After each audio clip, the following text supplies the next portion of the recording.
just to remind everyone, the afternoon is about that translation from what we spoke about in the morning and bring it into practice, industry, and challenging it through the way of doing, so to say.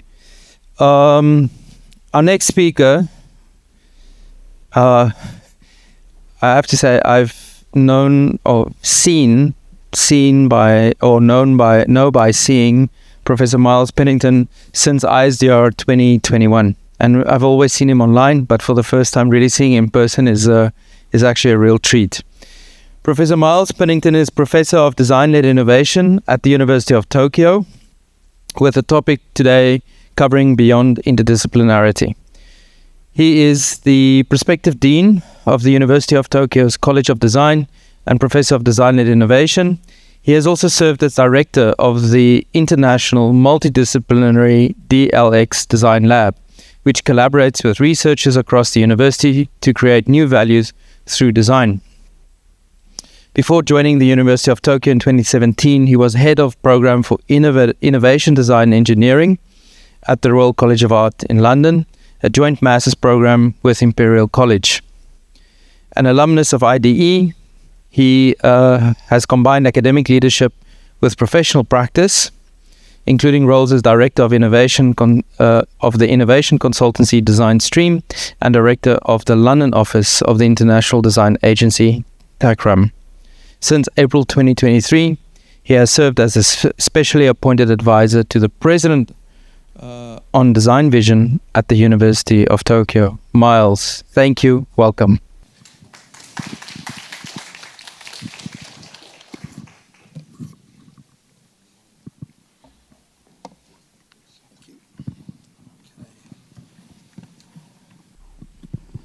Thank you very much for the very kind introduction. I feel honoured to be here. First, maybe my condolences to the people of Hong Kong for the terrible tragedy that's recently occurred. And I think the people of London feel a great empathy towards that, given what happened at Glenfell a few years ago. Okay, what I would like to talk to you today about is my journey towards building a paradisciplinary design education. Now, don't worry about introducing yet another term. So I studied engineering at university and then studied design, but I wouldn't call myself interdisciplinary. I would call myself a confused disciplinary. So bear with me. I'll tell you more about this journey. I'm basically going to talk you through the latter part of my career and show you some interesting things from design education. But why is this an important point right now to talk about? Well, I think one of the key points is design challenges have moved on. Not moved on, but expanded into areas like climate crisis or tech-driven challenges. And these can't be solved from disciplinary silos on their own. Secondly, universities are still training students in tight silos and tight disciplines, which is great in some respects, but it doesn't prepare them for the complexity and chaos in a way, or uncertainty of the real world. And many people are getting fed up with that uncertain future, where they're going to work, what are they going to do with their lives. So my feeling is we must transform education to respond to the complexity of today and tomorrow. And we're kind of seeing warning signs of the messaging online and in the media. I don't necessarily agree with all of these points, but you have to take it on board. Stories like the actual importance of traditional education being challenged on the left-hand side, or the right-hand side doubting the actual quality of a design education at one of the world's top institutions. So I think we need to think about these things. So what I'd like to talk you through today is basically 3 phases of the design career or education career I've been on. And at the end, just wrap up with a call to action. We'd love to involve people out there in the audience and online on our journey. So, phase 1. This is going back to 1980. And I want to introduce you to a master's course that's run in London between the Royal College of Art and Imperial College. It's called Innovation Design Engineering. And it started from a question from Samisha Black, who used to run the industrial design program at the RCA. And the question was, what would happen if we put an engineer in a design studio and taught them design. And it's kind of almost blasphemy to think about in 1980. Now it's pretty, common idea. So they started a program where they'd bring engineers essentially from Imperial College and put them in the design studio and see what happened. And it was a great success. The combination of creative thinking with the rigor and transformative power of engineering made a great graduate. The goal of this program, 1980s and 1990s, was really training people to work in the design industry, nothing more. I started to teach on the program part-time in 2001, just as a visiting tutor. By 2008, I'd taken over as the head of program. And by that time, it started to cook up into something even more interesting, which was instead of just taking people from engineering, it was taking people from all across many different disciplines. And the way that had happened was people had started to see the work that was coming out of the degree and think, wow, this is really interesting. It's like clever ideas, they actually work. So designers wanted to join in and learn how to essentially make innovation happen and make clever ideas come to life. And then so we got designers from product design, industrial design, graphic design, all kinds of design disciplines. And then kind of all the doors opened. We had people from fine art background, people from economics, people from business. So suddenly it had gone from essentially, a true interdisciplinary course, engineers being taught design, the mixture of those two disciplines, to being a multidisciplinary inputted program. People coming from all over the disciplinary spectrum, but kind of focusing on one discipline, the discipline of IDE. And the focus really had moved away from training people from industry to training people to innovate. And it has reached a certain success in that field. One of the places that students go to work is, of course, startups. And these are all examples of interesting startups that have come from the program. Gravity Sketch, which is a virtual reality CAD system. Petit Pli, which is clothes for children. So, if any of you have got kids that it's really annoying, they grow so fast, you keep having to buy new clothes for them. This is clothes that basically expand as the child grows. Notpla, some of you may have heard this. It's a company making plastic and trying to replace plastic packaging with seaweed-based packaging. So they're making quite a big name for themselves around the world. Oops. And the last one, Tangio, which is very high-tech single material that can be used for multiple different interfaces. So it uses machine learning to translate the touch, stroking or pushing or feeling of a surface into an electric signal. So you can make quite complex interfaces using a single material. So that's IDE. The things that we learned from this process to make it a success was don't overspecify who we're trying to train. So we didn't have a tight set of instructions for everybody. In fact, someone once said this great quote, "There's no book of spells, but there is magic." So it allowed a great freedom for students to evolve how they wanted to. Second, we didn't try and align, as in get on between the institutions. We had the Royal College of Art, Imperial College, very different institutions, two big beasts of thinking, and where they butted, IDE existed, and that's so sparks flew, and that's also helped to create the magic. So we didn't try to align perfectly on policies. And then lastly, it's just the diversity itself. We had people from so many different countries, so many different backgrounds, educational experiences and cultures. That made an incredible innovation engine. A real proper mix. There's a shot from the studio, which was a chaotic mess. So in 2017, I moved on from IDE and went and came to Japan, to the University of Tokyo, where I am now. And the mission there was to mix science and design. And we started something called the DLX Design Lab. So DLX Design Lab's mission is basically based inside a science, technology, and engineering research institute. So around us, there's people doing quantum computing, there's people creating advanced polymers, growing synthetic meat, making architecture for the developing world that's earthquake-proof. So many different kinds of research happening. It's an amazingly inspiring place. And they're all quite small labs. So, 4 to 10 people is a typical size of a lab. Now, the experiment here was what would happen if we started a design studio embedded in the research institute. So what would happen when we just got designers to knock on the door of science and engineering researchers, asked what's going on, and tried to do a project together? That's the mission of DLX Design Lab, is to create value through design in a research institution. We have a simple rule, is everything we do is in collaboration. So nothing we do is born inside our lab and just evolved inside our own four walls. Everything we do has to involve a different research lab, a different discipline, different people, different ways of thinking. We've been going 8 years now and have done over 60 projects. Some of them are very short, some quite long. You can see on the screen there a picture of one of the studios. So we have 2 studios, one in Komoba, which is the main headquarters, a second out in a place called Kashiwa, which tends to be where all the bigger research happens, like mobility, earthquake machines, wave machines, and so on.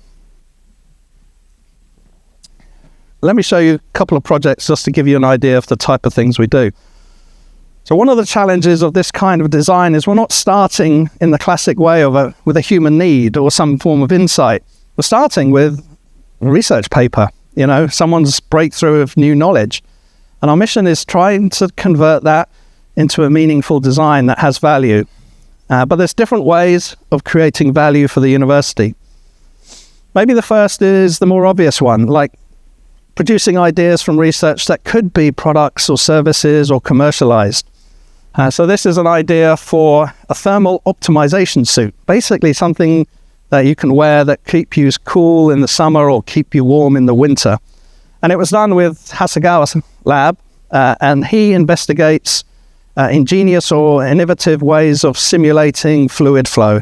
And the hypothesis on this suit was, what if you could scan your body and really understand the flow of your blood through under the surface of your skin? And then you made a suit that was custom made to fit your body so that it would be more efficient, more effective than current cooling suits. So can you create a very lightweight, energy efficient cooling suit? This is not yet ready for commercialization. We see ourselves as kind of pre-incubator, so creating ideas that will potentially inspire future commercialization routes or breakthroughs. The second kind of value is quite different. It's helping researchers to see the potential value of their research on society in the future. So not about creating products, but rather illuminating the future or the value of research to the researchers themselves. So an example here is Talking with Neurons. Talking with Neurons is a project we did with a lab called Ikuchi Lab, who grows neurons outside the body. And what his vision, Ikuchi Sensei's vision of the future, is that you could use neurons to run products, to create intelligent systems. That's obviously a real challenge. So we do projects with him that are baby steps towards that future, little experiments that allow the researchers to see a little improvement, a little step forward, bit by bit, perhaps over a decade or even more, they could get towards an actual natural intelligent control system. So Talking with Neurons is an experiment where people can speak into a microphone. The signal is translated and stimulates neurons, and the neurons respond back. And the audio-visual display, well, you can't hear the audio, but the visual display you see on screen is essentially the response of the neurons to that stimulation. It's not a language. You can't really understand what the neurons say, but it helps by seeing this visualized and bringing different people in to see the experiment. The researchers understand more deeply the effects that this future technology may have on society. They talk to people and learn about new directions that they can take. And then the third type of value we create, we call dissemination, which is essentially trying to close the gap between research and the general public.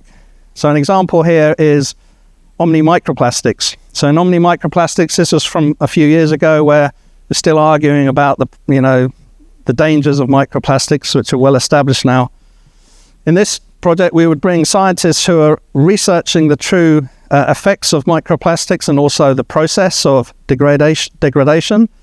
They would talk to people at beachside communities, introduce the problem, answer questions, and give truthful, research-backed, evidential answers. Then we'd take them down to the beach and get them to do a kind of pseudo-scientific test for themselves, dig up microplastics and actually see with their own eyes how bad the problem is. Not to clean the beach, not to clean the sea. That's another level of challenge, but rather understand the problem so behaviors could change over time, and maybe in the future we can eliminate the issue.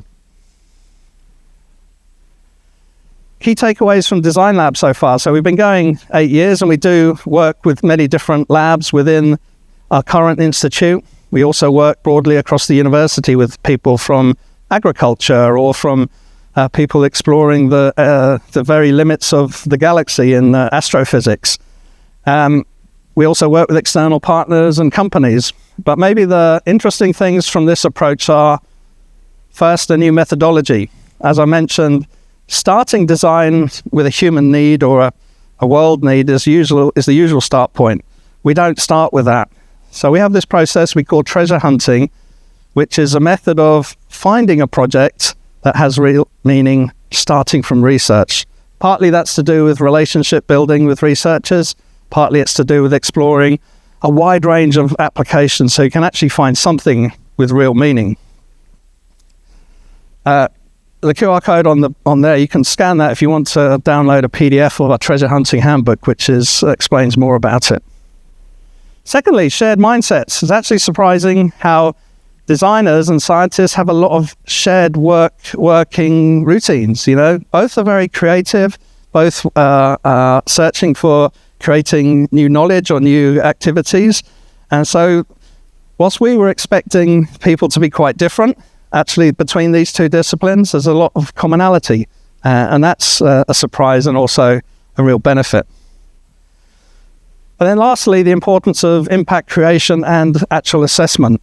So by designing new ideas, it's no good if you can't explain to the world their true value, especially when it's not financially measurable. Values come in different forms, and our ability to be able to explain that to the university and the outer world is really key to the Design Lab's existence and future development. Okay. So that brings me on to the final phase of this story, which is UTokyo College of Design. And I think this is the beyond the part of beyond this interdisciplinary, is we're trying to create a new college at the University of Tokyo. Our mission is not to create more designers or put people in amazing jobs and earning lots of money. Our mission is to enable meaningful, equitable transformation. We want to create a program that will have impact on society itself. And this has come from the president's vision. So the president of the University of Tokyo is Teruo Fuji, and he has a strategy document called UTokyo Compass, and we're on version 2. And what he talks about there, if the bold quote at the end is probably the important one, is he trying to break down the barriers between humanities, science, social science, natural sciences, all of the disciplines that work across the university, because he sees those connections, lateral connections, being far more important to society and beneficial to the future of the university itself. So in his vision, he wanted to create a new college that produced a different type of graduate for the University of Tokyo. The University of Tokyo graduates are very fine. They wanted people who were much more engaged and focused on social issues. So social issues can be a very broad term. Could be something to do with climate change, could do with rethinking justice systems or social justice systems. It could be thinking about different ways to educate people. But he wanted people who could understand those issues, but most importantly, or more importantly, armed with design, have the ability to create meaningful ideas and actually deploy them into society.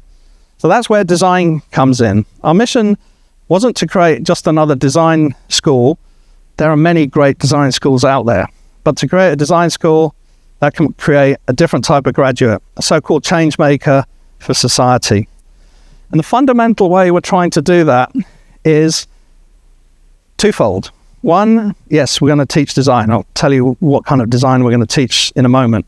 Secondly, we want the students to take on wide disciplinary knowledge. So we want to unlock the knowledge, the disciplines and the classes from around the university and give the students an opportunity to learn through their own curiosity many different topics. We're working on a curriculum right now. We're very busy because the Japanese government wants to see an application soon, and it has to be fully detailed. But as an overview, the program is going to be a 5-year program. That's bachelor's and master's degree. 100 students per year, so 500 students in total. So it's a decent number of graduates. A really key thing is it's all taught in English because we want to attract internationals and also Japanese students to come to this program. And the key to that is going back to the IDE experience. Is like great ideas come from diversity, different ways of thinking. Difference brings difference. So, of course, it's valuable to the university in itself to change and internationalize. But in terms of creating new ideas and having new perspectives and new opinions about social issues, it's important to have that diversity. Other little things like full admission and also, it's active and project-based learning experience, on-campus study through a studio and cutting-edge resource. There is also a mission for the college to be a catalyst of change for the university itself. So introducing new educational methods and processes to the university to help the university change as well. So it has a kind of second-fold mission in that respect as well. But a really important one is that the students have the greatest agency.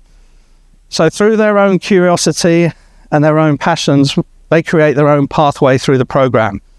We talk about 100 students per year, also 100 different pathways and 100 different graduates. There's no one kind of graduate profile. We expect the students to evolve in so many different ways. Our mission is to give them the skills framework, the access to interdisciplinary learning. I'll come back to that in a moment.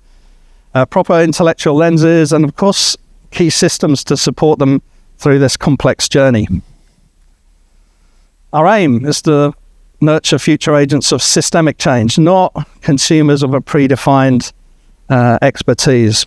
We're doing promotion programs now, and there's many young people who are interested in the program. They don't have to be young, saying things like, I want to be an engineer. Can I come and do the College of Design and become an engineer?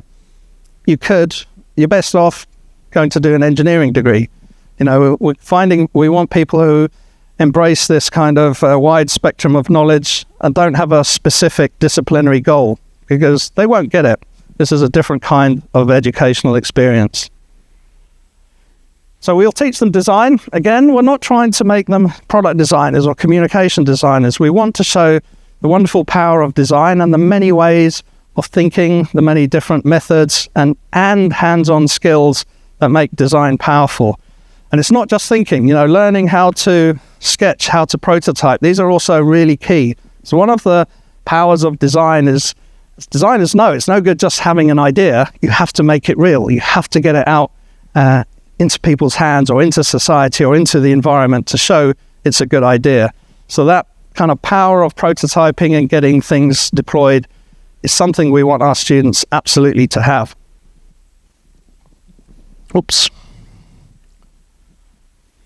And then coming back to this interdisciplinary knowledge, which is, it's not entirely unique. I think there are other universities, colleges around the world looking at this wide disciplinary knowledge input or having a social issue focused design program.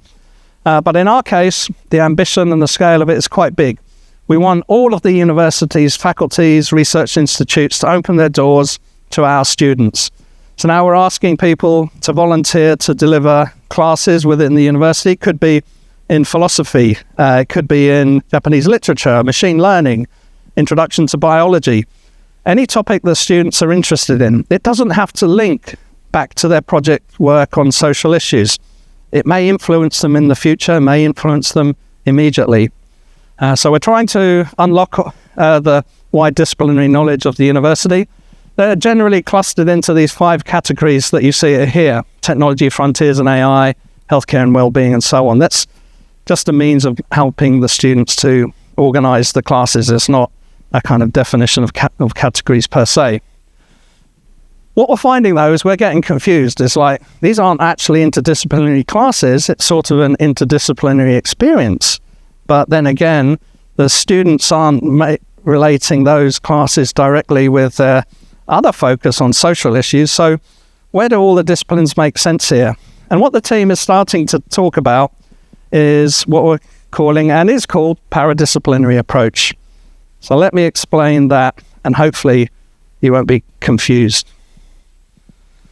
So yeah, we've talked earlier today about the challenge of putting definitions on these meanings. I'll try to make some, and let's hope they're relatively simple. Interdisciplinary is perhaps where disciplines integrate, cross over and mix up. Multidisciplinary are many disciplinaries working side by side. Transdisciplinary is when you're moving beyond disciplines. This is where I also struggle to kind of comprehend the meaning of that. But paradisciplinary, what we talk about that is disciplines are they're still available. And that's important because we respect the disciplines of the university and we're tapping into them. But what we're saying is they no longer define the boundaries of our exploration or our inquiry. And why is that important? Because disciplines can't keep up with emerging challenges. As I spoke earlier, there's no one discipline can solve many complex challenges now. So we need to stop perhaps worrying about the disciplines. Students already navigate hybrid knowledge worlds, AI, digitalization, ethics, media, activism. They're already in a kind of paradisciplinary world. And hopefully it will empower the students to craft their own intellectual and affective identities to make them somehow unique. But what I like to say is to the students, in the future, think like you didn't even know there were disciplinary boundaries. This is perhaps the most important thing, not to get hung up of whether I'm in this discipline, I'm crossing this disciplinary boundary or not, but to think there's amazing knowledge out there, whether it's pure and niched or it's integrated and has lots of crossover. It doesn't matter. It's like, learn from it, benefit from it, help those people as well, collaborate, make something of it. So, having created this course, where do we expect people to go? So, as I said, it's also a mission for the university itself to form a new type of education, to change into a different zone, a different way of teaching students. And we expect them, obviously, to come out being able to integrate wide fields of knowledge and yet combine it with their own independent perspective. We expect them to be socially and environmentally aware to a higher level than current students, because their focus is on deployment and solutions to those issues. And ultimately, leaders of driving systemic change. And they may work a lot in social impact, maybe more so than current graduates, governments, MPOs, and so on. They will, of course, work for corporations who are major employers, but hopefully not through the traditional graduate training program schemes, but into departments or sections that are exploring new territories, perhaps with more social impact, or definitely with more social impact than current. We would love them to be more entrepreneurial, not in the sense of the Silicon Valley, I must start my own company because I just want to start my own company, but rather they have a passion. They have a focus on some social issue. They can't find anyone that's actually making significant action on that, so they're going to do it themselves. So we'd love to see those kind of startups coming out in the future. And the last one is a question mark. When I was at school, there was only kind of one job that you could imagine. It was going somewhere at 9 o'clock and leaving at 5 o'clock and then coming home and, I don't know, going to play football or something. That's how you worked. That has changed so much in the last few years since I was at school. It's going to continue changing. So we're expecting our graduates to be the pioneers of new ways of living, new ways of having careers. Program doesn't start till 2027. We're developing and evolving ideas right now, We have this quote, see the world through design, then change it.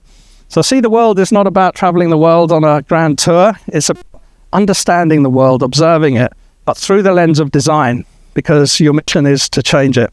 And that's the really important part, actually fulfilling that last sentence. So last part, phase 4, is we don't want to do this alone. There are already institutions and people I think in a similar space, and we want to reach out to those people and make connections. But we know our universities also has these challenges, struggling with rigid structures and disciplinary silos. So how do we start to evolve those into a much more fluid, cross-connected world? Students are also nervous. They're afraid of not being able to be employed or not finding work. Maybe this is more important, that aligns with their true values. The new generations have got new values that people like myself, I think, are a long distance away from. So we need to tap into their concerns and create new programs that align with their values. And we'd love to learn from other institutions. As I say, I don't think this is 100% unique. Maybe scale and ambition is a certain amount of originality, but we want to learn from others. This is the first time the University of Tokyo has created a College of Design, so we're by no means expert. So having a great support network of collaborators, people in the future for faculty exchange or student exchange, we would love to tap into that knowledge and make this a success. So, basically, if you're interested, please give me a call. I'm available on this email. Please continue to email me if I forget to reply, as I tend to do that. But it's a real pleasure to introduce this idea to you today, and I hope, thank you again for inviting me, Kyungpo. This is my first time to Hong Kong. Kyungpo has been badgering me for 6 years to come. I finally made it, so I'm really happy to be here. Thank you.